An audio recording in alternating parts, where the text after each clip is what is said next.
Hey, Scott with Renegade. I'm in a V8 Lotus. Let me repeat that. I'm in a V8 Lotus. And you know we do V8 conversions. And why would anybody want to take the perfectly good V8 out of a Lotus and do a Renegade Hybrids version of the conversion? Could it be because of the fact that the Lotus engine was blown up and that twin turbo engine was very expensive to repair? And the horsepower capability of that engine was not great, and the transaxle that was connected to the engine was somewhat weak. And maybe the biggest deciding factor in my book would be, could it be the fact that the twin turbo Lotus engine was almost 200 pounds heavier than the LS with the Boxster S? Oh my gosh. I'm in a Lotus Esprit. I'm in a 1999 V8 Lotus Esprit.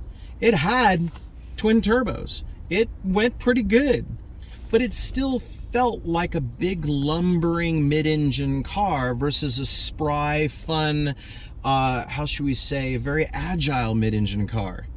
Well, we took almost 200 pounds out of the engine compartment, gave it a better gearbox, gave it a lot more torque with no turbo lag, made it affordable, made the entire engine bay so much easier to get in and out of, to service, to take care of, and we made this a really awesome supercar.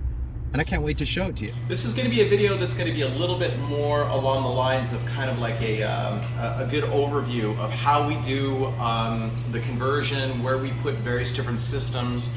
It's not going to be a set of instructions, but it might as well give you probably 80 to 90% of an idea of how we go about it. And so we will be talking about the engine here in just a moment, how we set up the engine, what accessories and things like that. We certainly, of course, have a conversion kit that's completely and totally available.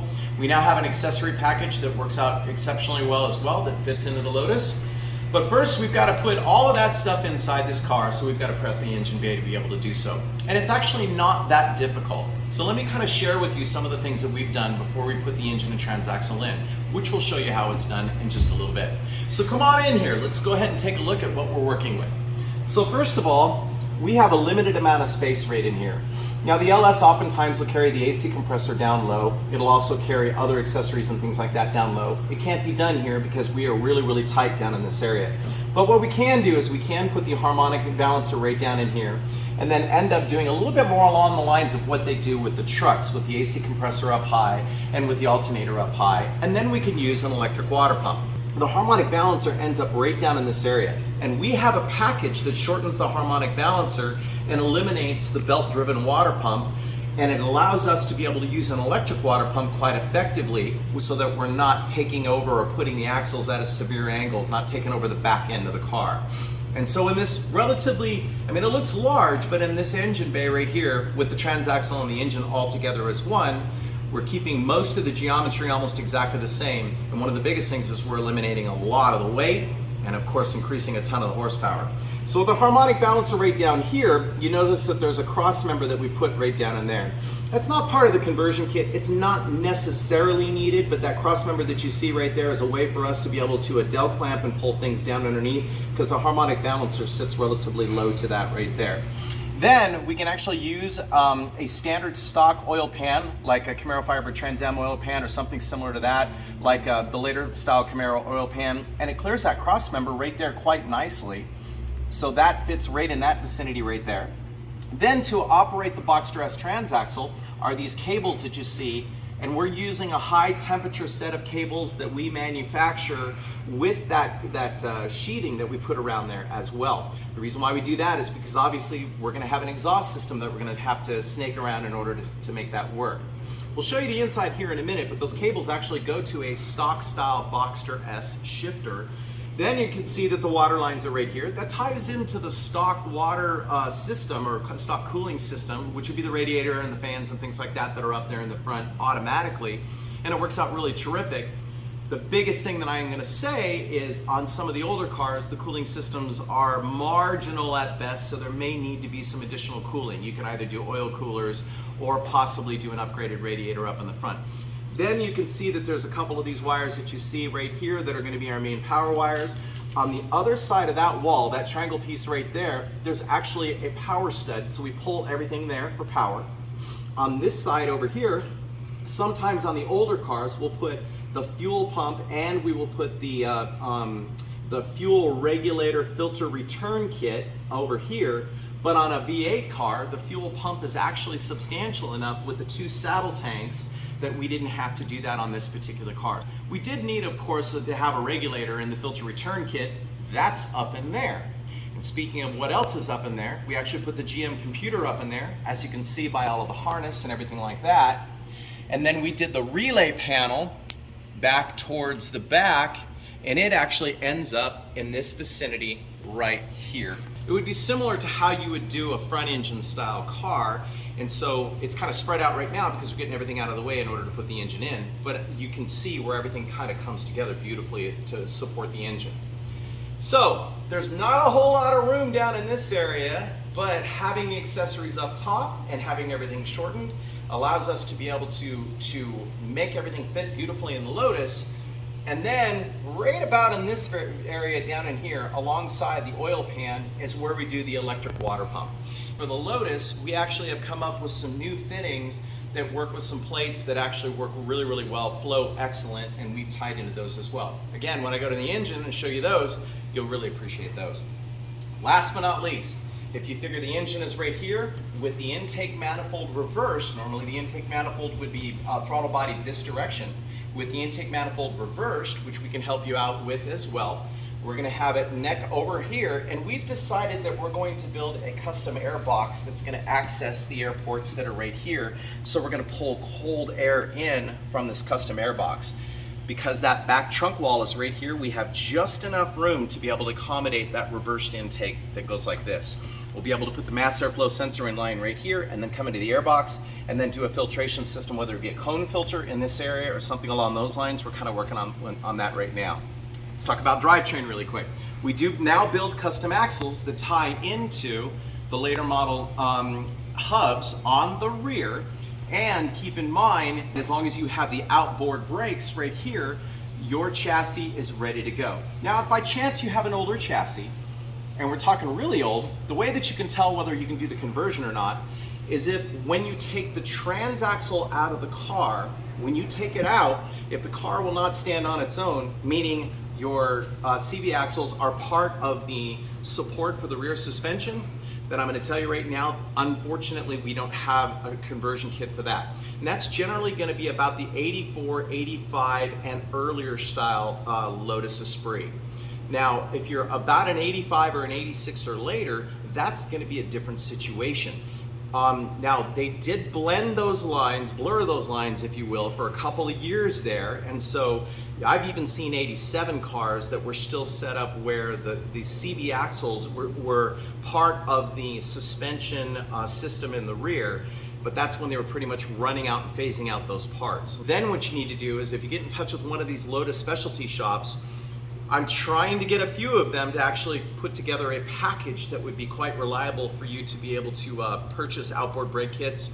If it does happen, we'll certainly let you know. It'll be something that we'll probably put on social media. We'll certainly make it available on our website. It would be outstanding. But there are some of these companies that do sell the later model trailing arms that already have the outboard brakes, but you're definitely going to need that. Any sort of inboard brake setup will not work. And we do have the custom axles. Now the custom axles do require an adapter that we manufacture, and we sell the whole entire axle setup because keep in mind, it's Porsche on the inside, it's Lotus on the outside, but it's actually a really nice bolt-in kit. So that is available for you as well. That is on our website. Last but not least, this back trunk area that goes across and goes up like this. The transaxle, the Boxster S transaxle, which we'll talk about here in just a second, that transaxle sticks up ever so slightly into the trunk area, so it will require some dog housing. A couple of inches is all that's going to be needed.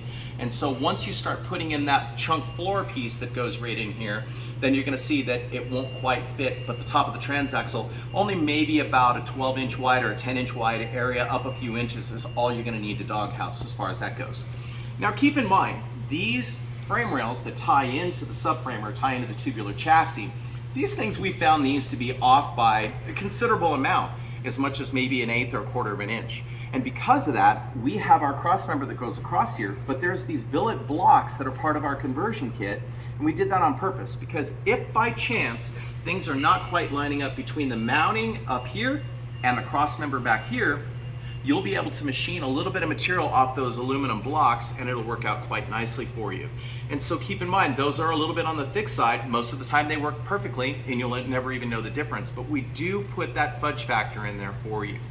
Up in the front on this particular car, because it is a late model car, the mounts themselves won't actually bolt directly into here. They're off by a little bit because the V8 cars, they did change these mounting points by a little bit.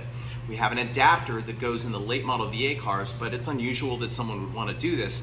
It's the best car for the V8 conversion, of course, but we certainly have made the majority of our conversion kit around a little bit more of the 4-cylinder variety cars, and that's really what it was made for. But we do have adapters to be able to accommodate the V8 cars too, because of course we want to be able to build lots of these. As you can see, there's a little bit of a modification to this lip that you see here and a little bit of a notch in the firewall. This is not necessary on some of the earlier cars, but on this particular V8 car, we did need to notch this just a little bit. It's not much at all, as you can see. This is only back maybe 1 1/8 inches, thereabouts. But if there is going to be an interference point right there, it will be very, very easy for you to be able to just kind of cut this back, push the metal back, and then either re-weld it in or bond it in whatever way that you see fit. Otherwise, everything fits beautifully. I mean, it's almost as if this car was built for the LS conversion. But for right now, let's go talk about an engine. Here we go. So first of all, we've already put this together with the adapter kit with the Boxster S transaxle in the rear, which we'll cover here in a second, and then the custom accessories that are in the front for the Lotus. And then in the front of the Lotus, that subframe, or if that tubular chassis, if you will, it sits really, really close up here. So not being able to put a water pump here, not using a harmonic balancer that sticks out, these are all things we've taken into consideration. Ironically, we have a little bit more room up in the front above the harmonic balancer right in this area. So the water lines that are right here, as you can see, actually fit really, really well.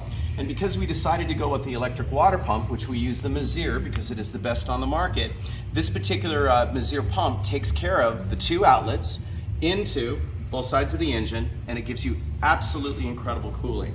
So we have a shortened harmonic balancer, an idler, the AC compressor, we use a tensioner, we have the alternator on this side, we have custom bracketry that supports it all, we have another idler down here, we've got good surface area across the harmonic balancer down below, and this is a very, very compact system that fits into the Lotus very nicely.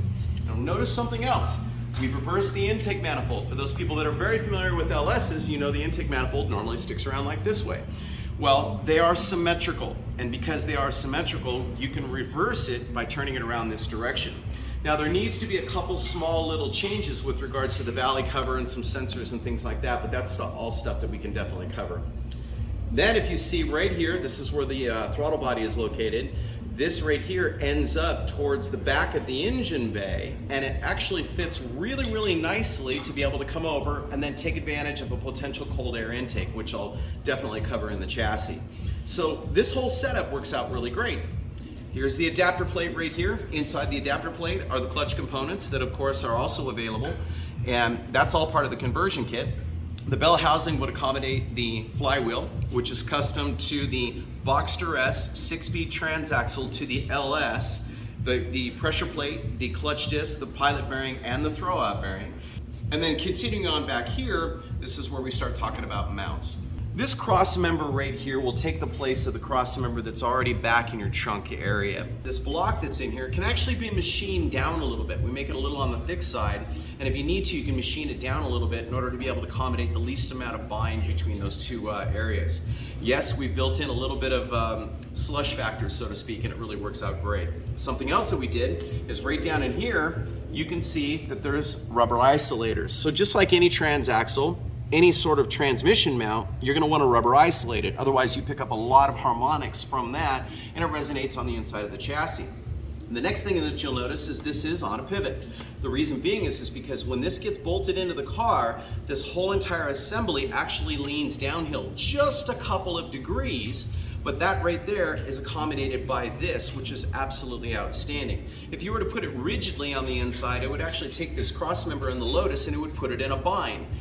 These ears are rather interesting, and all of the Boxster S conversions that we're doing in 914s and other kit cars, Caymans, Boxsters, and of course now the Lotuses, we found that these points, these pickup points that you see in various different spots, the two on this side, the two that you can't see on this side, they're actually all in different planes. We've accommodated that by these ears right here. So if you think, hey, I'm gonna build my own mount, and then you end up actually making it flat, you bolt it all together, you break these ears right off. The CV axle adapters that you see here, these are great. What we've done is we figured out a way that we can adapt this larger 95 millimeter flange that's right here down to a slightly smaller one that works with the Lotus axles. Now, of course, the rest of the outside portion of the Lotus axle is something that we supply as well with that adapter, because the length is not exactly the same. So we accommodate all of that as well. But at least what it does is it takes the other end of the Lotus axle and it incorporates it all into something that you're already familiar with. And so that works out great. Then if you move forward, manifolds is what we normally like to do. You can use headers, but keep in mind, this is tied in here. The Lotus comes right across right in here, so if you end up with great big tubular headers or something along those lines, unless maybe you want to do something really creative and maybe do some 180s over the top, the manifolds actually work out good. And manifolds nowadays flow considerably better than what they ever did before. It's because most of the manufacturers are actually trying to increase efficiency with the whole entire power plant. That being the case, these manifolds are actually very efficient. They flow well. They even sound good. They're very good about rejecting heat out into the engine bay as well. And then last but not least would be the mounts. As you can see, those mounts are right there. Now, we use the same mounts for both the early and the later cars. So anything from approximately 85 and later, which is something once again I went over before, and I want to be very precise about that, all the way up until the 90s, late 90s, when they started getting into the V8 cars like the one that's behind me right up in here, it used a mount that's very similar to that. The late model V8 cars actually have an adapter plate that we can supply as well to accommodate a slightly different mounting setup and still use those same uprights. So those uprights will be included in all of the conversion kits. And so there you go. That kind of gives you an idea of what is in the package. And now let's start talking more about the chassis. We're going to talk about the interior for just one brief second. Now, we haven't cleaned up anything in here, and I mean, this car will be spotless upon delivery, but I'm going to tell you right now that we have done some extra kind of custom manufacturing, fabricating, we'll just say lots of creative type stuff to get the shifter down like we did. It doesn't necessarily need to be this low. It can ride up a little bit higher. It's okay. You can always shift, you can always take the shifter upright and shorten it just a little bit. But we wanted this car to be particularly awesome, and so we did do some custom work in order to get it to sit down in here in the backbone between the two sides of the uprights portion of the backbone. Otherwise, the rest of the gauges, how we have incorporated all the electronics and everything like that, these are relatively simple cars. And with a reasonable amount of care, a little bit of wisdom when it comes to working with electronics and things like that, you can make every single one of these sending units talk to these gauges right here, and it works out great. We're gonna do things a little different. Sure, you'll see the outside, you'll see the engine compartment, but I wanna also take you for a little bit of a drive. We're on city streets, you gotta be careful. But I just want to show you how easy it shifts, uncharacteristically of what the Lotus used to do. I want to show you how easy it is to drive, how nice it sounds, and yeah, let's go. So first of all, the startup. It's pretty unassuming on the inside of the car. It's pretty mellow. That sounds good. I like that. But this is a gentleman's car. Like many of the cars that we drive, like many of the cars that we build, and many of the cars that we like to deliver, we don't want it to be obnoxious on the inside. We want to be able to have a conversation. But then when you get on full throttle, we love it. We love it when it wakes the engine up. Let's go for a bit of a drive, warm it up a little bit more. It's a very cold, blustery day today. And so we're gonna cruise for a little bit. Wait, I just went from first to second. See that? Wait a second. There's third. Wait, that's too easy. The Lotus never did that easy before. There's neutral.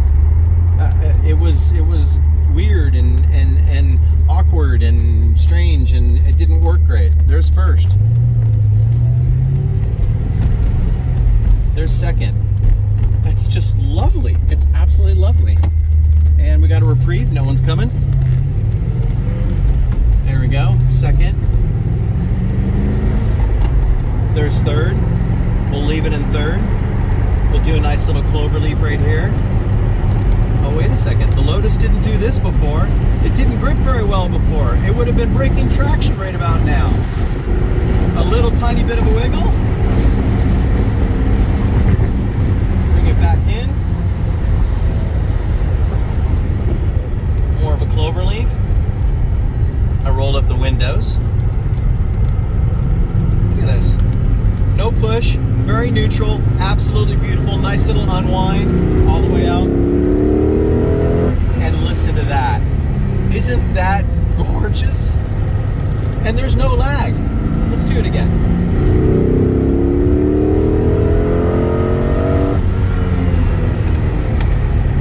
It sounds better. It's instantaneous torque. You didn't see me downshift. It pulls super hard. It handles, does everything that you want it to do. It's easy to drive. Look at me. It's just, look at it. Look, there's fifth, there's sixth. Let's grab a gear. Yeah, we'll go to fifth. Yeah, we'll go down to fourth. Little heel toe, all the way down to second. Just so absolutely lovely. The people that love Lotuses, I did this for you guys because you know that one of the things that you can't do is you can't go out and enjoy them as much as what you really want to because of the Lotus tax. It's expensive. It's hard to find parts, things like that. Now, sure, there's going to be purists out there. I get it. I appreciate it. I respect it.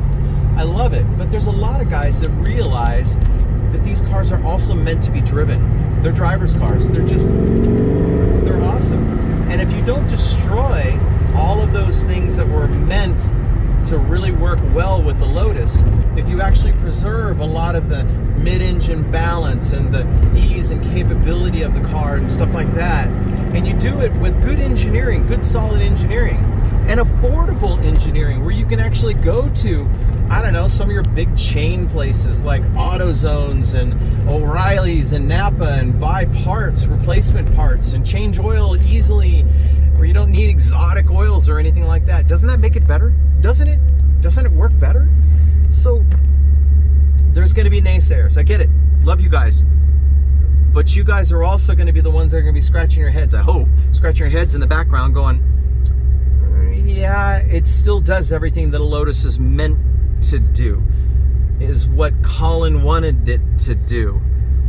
And it even does it better and cheaper, and it's lighter, and find a reason why you wouldn't want to do this. So we're Renegade hybrids. We're known 40 years for doing Porsche conversions. We started doing Lotuses a few years back. We took it a little bit easy as far as the insemination into the Lotus community, and now we're doing more and more and more. And this is the one that I was so happy to share with you. This 99, it's a beautiful car, absolutely beautiful. You can see by the photos, it's gorgeous. And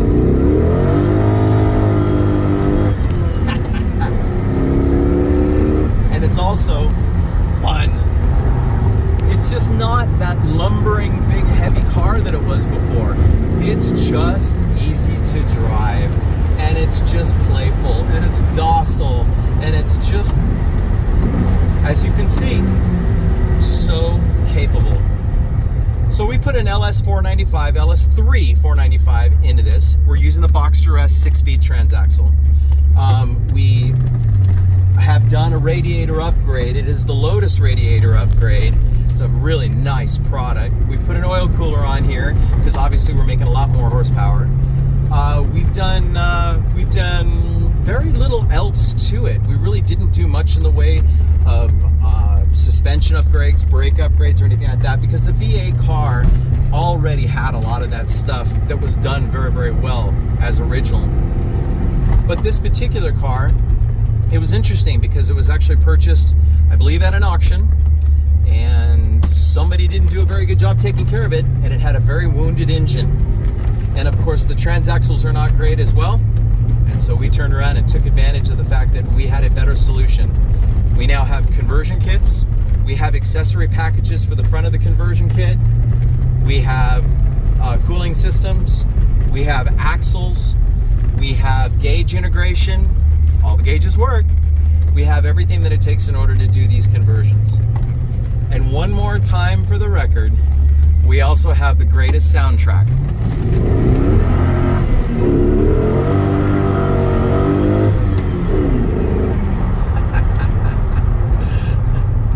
We're Renegade Hybrids. Thanks for calling for a ride. Obviously you can see by all the photos that I've been kind of putting in on this video that it tells the story very well. One more time for the record!